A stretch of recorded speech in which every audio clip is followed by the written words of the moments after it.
The Accidental Realtor. Sometimes success happens by accident. You're listening to the latest episode of The Accidental Realtor with Chuck Gallup and Steve Smith. I can't vouch for all the episodes, but this one's pretty good. Hey everybody, welcome to The Accidental Realtor. This is our first episode of 2026. Arguably, it is going extremely well on a technological standpoint. I am your host, Chuck Gallup, along with my co-host, Steve Smith. Steve, how's it going today? How's it going today? Well, I think we just kind of touched on it. The audience doesn't know this, but we had about 20 minutes of frustration with technology. So we're here. That's the main thing. Our team admin, Rhea, helps behind the scenes, and she was just busting a gut because we could not figure out how to get the microphones right. Everything's echoing. We're talking to ourselves. I think we're all losing our minds. Here we are, though. We're off to a great start with 2026. And 2026 for this group of knuckleheads is all about growth and goals. And we're off to the races, aren't we, Steve? We actually are. We've been looking forward to 2026, I think, for some time. And we put a lot of pieces into place the latter part of 2025. And now that we're here, I think it's safe to say we're all excited. I think I speak for the entire team when I say that. You certainly do, other than on a technological standpoint. Yes, you do. And we are, we've had our goal meetings with our agents. We are off to the races. I hope all of you, whether they're real estate goals or personal goals or fitness goals or whatever, that you are ready to get cranking. So we are excited. Well, yeah, I mean, my goodness, it's already halfway through January. Where does that time go? But we know, and we hear in the industry a lot that, that the following year doesn't start till spring or summer. And a lot of people don't understand that spring for realtors means something a little bit different than the average person, right? The spring market actually starts in January. So in many ways, I think our spring market is already here. It's putting the pieces in place. It's getting the communication down with the people that are in our database that we've been talking to for weeks, months, and sometimes even years. Right. But we're busy right now. Yeah. People are tooled up and they're ready. I'm excited about this. There's a ton of news coming out. I want to cover this little section. Usually I give a little time to this. There's a lot to cover. Hopefully we can cover it in a short period of time. But the big discussion for most people, of course, is interest rates. And we hit sub 6% for the first time in a very long time about a week ago. There's a lot of news coming out of the Fed, with an investigation into the Fed chair, Jerome Powell. That is, of course, the usual finger pointing about whether or not it's political or criminal in nature, but it has made the markets extremely shaky. President Trump has said that he wants to find a way to make home ownership affordable for people. It's all tied to the interest rate. And some of the articles coming out lately have said that this is the lowest rate of first-time home ownership in recent history, and that we are handicapping this younger generation because they can't build wealth through real estate like many of us did. And that's a big thing. Curious to see how the market reacts to what's happening with the Fed. Jerome Powell's term is up in May, and curious to see who ends up in his place regardless. There is just a lot of news coming out of that. But when that stuff happens, the markets are shaky. Gold is way up. A lot of people are divesting from the stock market and investing in gold. Yeah, it used to be real estate, I think, was the number one investment tool that people could kind of rely on, right? I mean, I think gold's always been up there too, maybe some precious coins. But last couple of years, some people haven't been all that confident in real estate. But the takeaway I have from what you just kind of announced, Chuck, is that for most of us, whether you're in real estate or not, can usually attribute affordability to interest rate, right? And the fact that we are kind of at a low point in interest rate compared to what it's been the last couple of years, I think we're all hopeful that the younger generation, people across the whole demographic spectrum, are in a better position to buy a home now, right? The lower the rates go, the more affordable the monthly payment is. And I think if the rates do continue to come down, and I think we have fallen into that category, I think that's one of the reasons we thought 2026 would be a very good year. Right, on top of other things, it was the hope and the thought that the interest rate would come down and hopefully continue to come down. But we will see how it goes. One big change that came out of this is that recently 90% of the people had interest rates for their mortgages that were under 4%. 80% had interest rates that were under 3%. But that has flipped. And very, very recently, they've announced that it's like 50% of the people are in that range, which is unsticking the housing market because people can afford to move. So now they can buy that bigger house that maybe they want. People have been stuck for the last couple of years because these low interest rates that they locked in during the pandemic times, those rates aren't coming back. So this is kind of the new normal. I hate to say it. And Zillow has a huge lawsuit going on. They have kind of own a lot of pieces of the real estate market. And there's a big lawsuit that's happening right now that is saying that Zillow Flex, which is their main lead platform that they sell to realtors, requires that they use Zillow lenders, which is a RESPA violation. In fact, Zillow has been accused of forcing realtors that use that platform to really push the lender and not give consumers choice, which is a complete violation of any RESPA rules. So there's a lawsuit related to that. Another big piece has to do with consumer choice and the availability of consumers to see as many houses as possible. The theory behind MLS is that all the houses that are for sale are public facing. Compass has bought out a competitor and now owns almost 50% market share of the United States real estate industry. And they can now market all of their homes just to their people, which is a clear contradiction to clear cooperation policy. It implies that, I'm trying to think of the term, but when you have a complete market share of an enterprise, let's just say it's bad. So let's see where that goes. But Zillow being sued, Compass now owning half of the market share of real estate in the country really changes the landscape for a lot of buyers and sellers. We'll see where all this stuff goes. Yeah, even though we're in the profession, Chuck, I was just going to mention that I think the average person can find this very interesting. We as realtors do too. And sometimes we find this stuff out not too much before the average person does, but how this all ends up, we don't necessarily know. So even though we're in the profession, we're a spectator at the same time. So I don't know. Interesting times for sure. Absolutely. Okay, well, that's your news for the day, faithful listener. We want to talk about some home buying tips for both buyers and sellers. And Steve, you've got a good one today, which ties in with our guest. So I'll let you take it. Yeah, I think today's tip, it really kind of centers around vetting the real estate agent, right? If you're going to sell a home or if you're in the market to buy a home, it's not uncommon for people to go or to hear someone say, hey, just use my realtor, or for them to pick up a phone and use the first realtor that they talk to. It's interesting. We're going to be putting some videos out here pretty soon that really illustrate this point, but there's a lot of part-time realtors out there. And not to slam part-timers in general. We bring up part-timers sometimes because we are in a profession, like many other professions, that require a lot of focus, transactional experience, right? In order to really serve the clients that we work with, to get them the best deal that we can. And you don't necessarily know what agent you're getting. You don't know their background. You don't know their transactional experience. You don't know what sort of skill sets that they have, what their value proposition is until you vet them, until you interview them. So today's tip is basically, if you're thinking about using a realtor, do yourself a favor and talk to at least a couple of different realtors and have a list of questions that you can easily find online. I know we have some material out there too that speaks to this, but some standard questions that you should be asking any agent that you're thinking about working with. And if they can't answer these questions, if they don't have that value proposition, you're probably doing yourself a disservice by using that agent, right? A lot of agents out there, and again, never naming any names, but they barely got licensure, just don't do a whole lot of transactions. They're not aware of what the market's doing. They're not aware of some of the legal changes that are going out there. So do yourself a favor and make sure you're getting an agent who's dialed. Yeah, and as an agent, we welcome it. We are not afraid to go up against another realtor. Hey, I'm interviewing a few realtors. Great.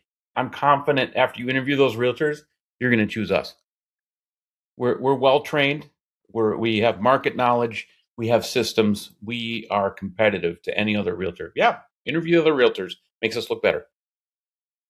And we have the confidence, like Chuck says. The other piece of it is, aside from having that competency piece, right? That experience piece that everyone should have. The agent that you work with really does need to be a good fit. Sometimes it's a personality issue, right? And that's where, kind of a cheap little sales pitch for us. I think we not only bring the transactional experience and the competency piece, but I think our entire team, we have a certain level of charisma, some personality, where we really do want to make it fun and exciting, for the people that we work with. So sometimes it's even that personality fit, making sure that it's someone that you kind of, you feel like you're vibing with. Couldn't agree. And we have that all. We have it all, baby. We have it all. Comes down to personality, man. That's where I lose out. But other than that, I've got all the other skills. I'm ready to go. I get that I'm not likable. One last tip before we bring our guest in today. I want to talk about a leadership tip. And I want to talk about growth. Because our guest is one of the pioneering agents on my original real estate team. Within our team, when Steve and I combined, we each had what we call our core agents. And this is one of my core agents. He's been with me since 18 or 19. That's a long run. And this is a guy who had another career, a successful career in another industry, and said, I'm just probably sell a couple homes a year. I'm not real competitive. I don't want to do much with it. So I'm excited to bring in our next guest. He is an award-winning stand-up comedian. He has a special on a platform called Dry Bar with like 4 million views. And he's one of our realtors. So he goes by 2 names, but we're going to introduce him today as Mark Kalogeropoulos, realtor from River Road Real Estate. So let's get him in here. Welcome, Mark. Hey, Mark. Hey, guys. Thanks for having me I feel on. like I haven't seen you in ages. How have you been since the last 20 minutes? I've been good. Good. I've just been setting up for this top flight podcast. That's what I'm saying. Okay. Well, I want to talk a little bit about your progression in real estate and a little bit of what you did before real estate. I was talking while you were in the green room about your history as a comedian. You've been a full-time comedian, and that's actually where we met. You'd been doing it for like 20 years. Tell us just a little bit about your comedy history. Yeah, so I started comedy in 2000 at the Minnesota Comedy Club in Maplewood, and Louis Anderson and Wild Bill Bauer and the Hanson brothers, kind of in that group, and they kind of took me under their wing and gave me a lot of work on the road and kind of introduced me to kind of how the whole thing works as far as like road comedy and like making a living at it.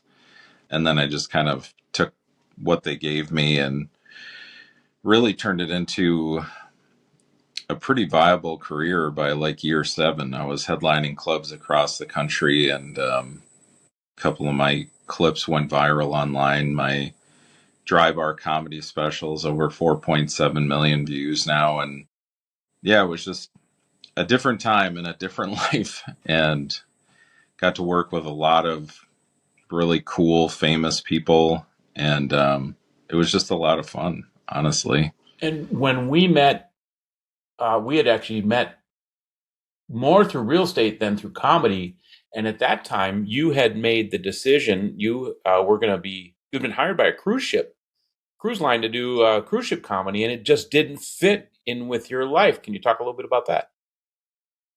Yeah, so I met my wife at the Columbus Funny Bone. Just one of those crazy meeting stories. She was supposed to go to Nashville for a conference and rerouted to Columbus because her favorite football team is the Ohio State Buckeyes. And they were at the mall, and there was 3 shows at the comedy club, and they said, why don't we go see the 7:00 show? And I said I was from Minnesota on stage, and she talked to me after the show, and that was pretty much the end of it. We were inseparable for the next couple of years, married, 2 kids. Our oldest ended up getting diagnosed with special needs. So the road, really wasn't going to work anymore.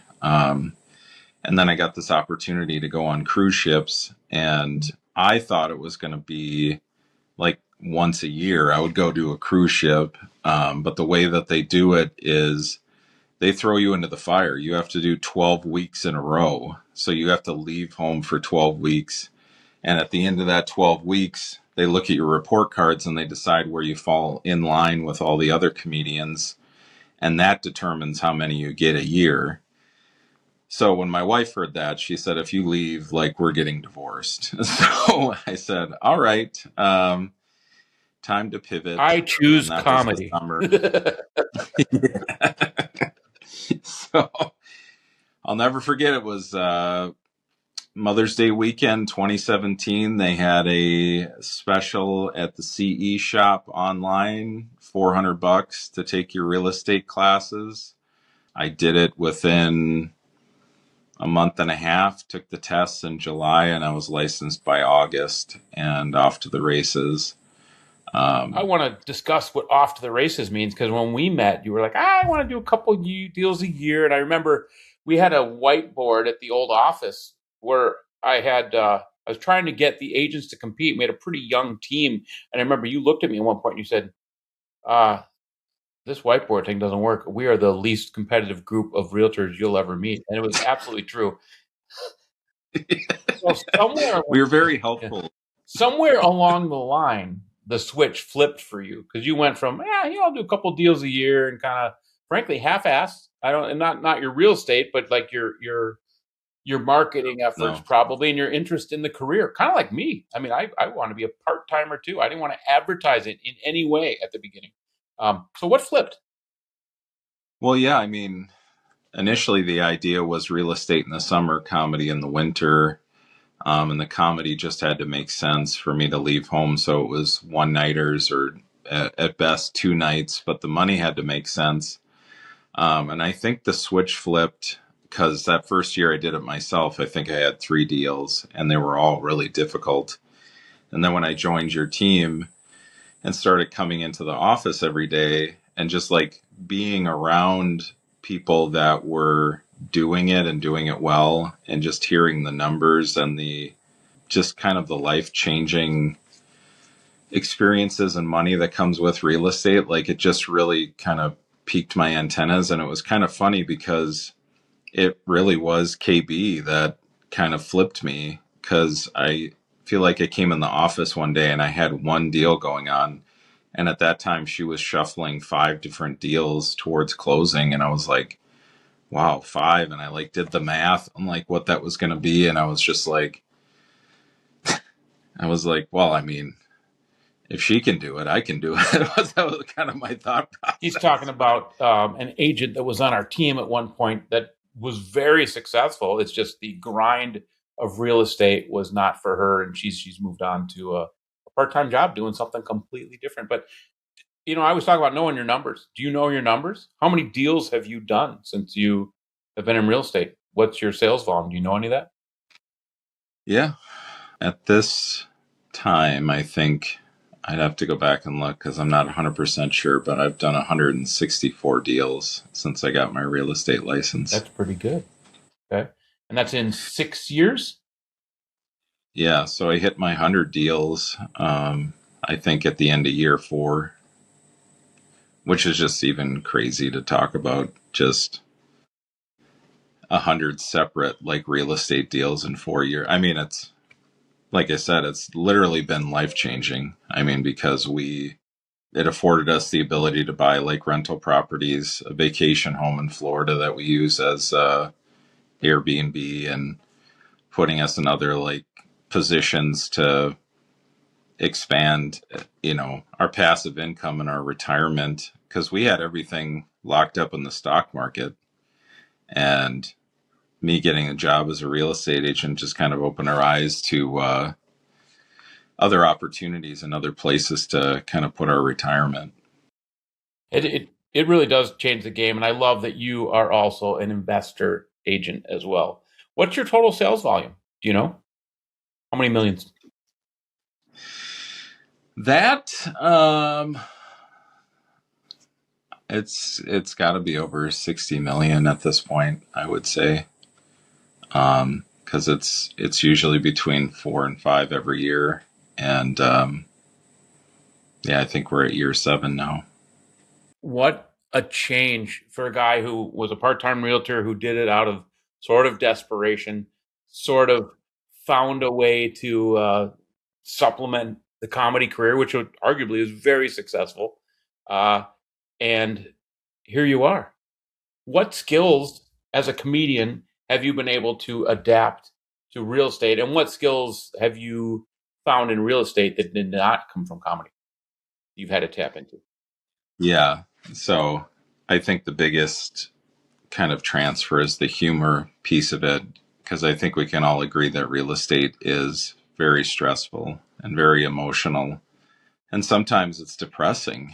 If people are striving after that dream home and they lose it, or the inspection reveals something detrimental, you kind of almost have to give them the bright side of things and try to help them wage their way through that kind of emotional piece of it. And I didn't really expect how emotional like some of this stuff can get. And I don't know about you guys, but I'm fine admitting that there's been a few times that I've kind of teared up with clients at closing, just knowing how hard their struggle was to like get the keys to the house. So that's the compassion piece of it, and all of that, humor and relatability and being able to meet a stranger and try to make them comfortable quickly. That all comes from comedy, having to stand on a stage in front of 300 strangers and pretend like it doesn't bother you.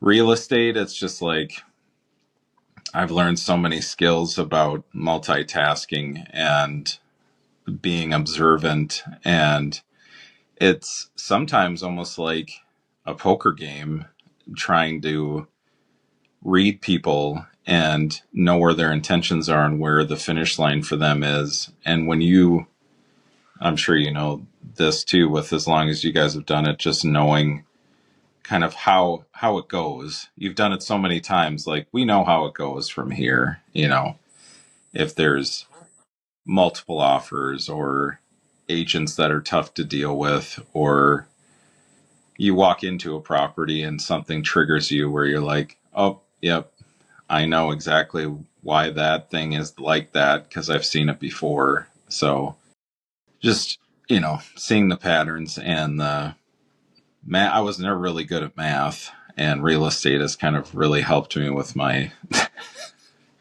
with my numbers ability as well. Yeah, no, I've been auditing your files, and you actually have like a 23% success rate with your getting the stuff right. So it is really improved.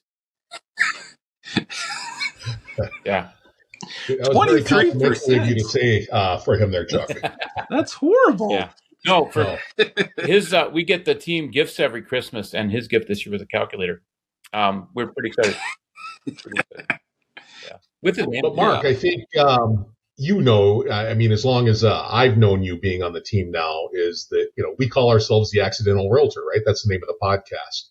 And it's so interesting how so many of us end up in this profession. To hear your story, it's really no different. But to add to that, I think this gets missed a lot too, it sounds like you've picked up some skill sets or improved some skill sets, right? That maybe you didn't previously have. And I think that's true of all of us. And it's really good to kind of hear you kind of tap into that because, yeah, I think with any profession, it's going to probably improve some area of our lives or our work set, right? Our skill set. Well, I think it gives people hope too, or at least it did for me, because when I became a realtor, I'd been a comedian for 18 years. That's like all I knew. I think that was the thing that scared me the most about getting into real estate or anything different from what I was doing was like, am I too old to kind of learn a new thing? Am I too old to break my ways and like learn a new skill set and understand systems and all that kind of stuff? And it still does feel overwhelming from time to time where new things come in and you're like, oh gosh, here we go again. Like I just got a call yesterday to get my first relocation listing. I took those classes like 3 years ago and no one has ever called me And they just called me out of the blue yesterday. And now I'm like, oh, great. So now I just have to figure out how to do a broker market opinion that I've never done before. And it's like 42 pages long. But I'm like, I'm up for it because, you know, I enjoy kind of being able to expand my skill set outside of just like, I'm a buyer's agent, I'm a listing agent. Like, I think for me and how I've become successful is I learned really early on, you have to know everything to be able to support yourself through the bad times. Like, you need to know condos and townhouses and rentals and land and short sales and foreclosures and relocation. Like, you need to know an investment, you know, you need to know every facet that comes with the business so that you have other places to lean on when there's not the steady stream of buyers or listings. Well, to your point, is it tomorrow? 2 days from now, the whole team is meeting to do improv. So we bring in an improv coach once a year, and we have a comedic take on thinking on your feet, playing word games, dialogue, scripting. It's basically everything we do in real estate, and it's fun. And I love that you're willing to try something new and get your toes wet. And we all say this all the time. You got to fake it till you make it. We have clients that go, do you do land? Of course I do. Do you sell churches? Of course I do. Have you ever worn Viking horns while showing house? Of course I have. You just always say yes. And I don't want to brag, but I am level 3 Stevie Rays. there you go. Nice. What am I? Oh, Brave New Work. Yes, and Work Yeah. Pizza. I'm level 3. And we are EOS certified too. So there you go. Well, usually we have a segment at the very end of the show where we tell a funny real estate story, and we usually leave that for the unprofessional Steve and Chuck. But Steve or Mark, since you're such a funny guy, tell us a funny real estate story. I feel like I've told you this story before, but I mean, in all of my dealings in real estate, this is literally the funniest, silliest story that's ever happened to me. And you'll probably remember. So when I first joined your team, I think one of the first leads I ever got was an investor that wanted to like buy properties and flip them. Mm-hmm. And he had taken a class from a guy in Florida that had a system on how to identify properties and find the ROI and whatever. We were looking at all these properties and submitting offers that were like 200 under asking price, like 80,000, and it just was not the market for that. And so his mentor that taught him everything goes, well, I'm going to fly up there and I'm going to show him how it's done. So this guy flies up. We pick him up at the Motel 6, which this guy was really rolling. He comes out of his room and he literally looks like Humpty Dumpty. He is an egg with arms and legs, and he's wearing the worst toupee I've ever seen in my life. It looked like a bottle cap on the top of his head. And so we're driving around, and my client's he's got like one of those 4-door Chevy pickup trucks. Uh-huh. And him and the guy are in the front seat talking about strategy and properties and whatever. And I'm in the back seat. And Crying. I don't know how my client, what's that? You're in the backseat crying. Yeah. Well, it gets even worse because he's on some sort of medication, the bottle cap toupee guy, that he's farting every like 5 minutes. And my client is not realizing it. I'm like, how are you not realizing? Because they're silent, but it's just like puffs coming through the seat at me. And I'm just like, this is a nightmare. So he's so big and his knees are so bad that we would go into a property and he would stay on the main floor. And me and my client would check out the upstairs and the basement and everything in the outside. And then we'd move on to the next property. We went into one property in St. Cloud and we went in the basement, and he stayed on the main floor and he said, guys, you got to get up here. You'll never believe what happened. So we rush upstairs and he's in the bathroom and apparently had just farted in there for some reason. And my client runs in and he goes, oh, is it a sewer leak? He goes, no, and goes to grab the vanity and the sink and the faucet and everything, and he just pulls it away from the wall and there's nothing there. Like there's no water lines, there's no drain lines or anything. It's just there to kind of illustrate a sink and whatever.